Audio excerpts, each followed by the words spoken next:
এদিকে ৬ দফা দাবিতে দেশের সব পলিটেকনিক ইনস্টিটিউটে শাটডাউন কর্মসূচি পালন করছে শিক্ষার্থীরা। তারা প্রশাসনিক ভবনে তালা ঝুলিয়ে দিয়েছে। এতে বন্ধ রয়েছে ইনস্টিটিউটের একাডেমিক ও দাপ্তরিক সব কাজ। শিক্ষার্থীরা বলছে, সরকার দাবি না মানা পর্যন্ত তারা আন্দোলন চালিয়ে যাবে। সহকর্মীদের তথ্য ও ছবিতে প্রতিবেদন।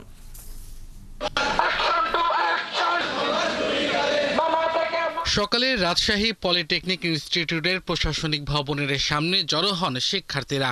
এরপর তাদের বিক্ষোভ মিছিল ক্যাম্পাস ঘুরে প্রশাসনিক ভবনের সামনে সমাবেশে রূপ নেয়।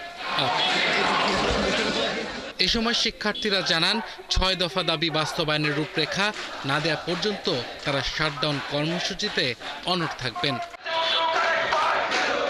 ৬ দফা দাবিতে কেন্দ্রীয় কর্মসূচির অংশ হিসেবে পটুয়াখালীর পলিটেকনিক ইনস্টিটিউটের সামনেও শিক্ষার্থীরা বিক্ষোভ মিছিল করেন। প্রশাসনিক ভবনে তারা ঝুলিয়ে স্লোগান দেন তারা। ৬ দফা যৌক্তিক আন্দোলন, এটা আমরা অনেকদিন প্রায় ৮ মাস যাবত আমরা এই আন্দোলন করে যাচ্ছি। আমাদের কোনো ফলশ্রুতি কোনো কিছুই হয় নাই। আমরা আমাদের অস্তিত্বের লড়াইয়ে নেমেছি এবং আমরা আমাদের অস্তিত্ব টিকিয়ে রাখার জন্য এটা তো শুধু ডেমো, এর থেকে কঠোর আন্দোলনে যাব ইনশাল্লাহ। দাবি আদায়ে শিক্ষক কর্মচারীদের কক্ষ থেকে বের করে প্রধান ফটকে তালা দেন ময়মনসিংহ পলিটেকনিক ইনস্টিটিউটের শিক্ষার্থীরা। তারা বলেন, ১ মাসের বেশি সময় ধরে তারা আন্দোলন করে আসছেন, কিন্তু এখনো কোনো ইতিবাচক সাড়া দেয়নি প্রশাসন।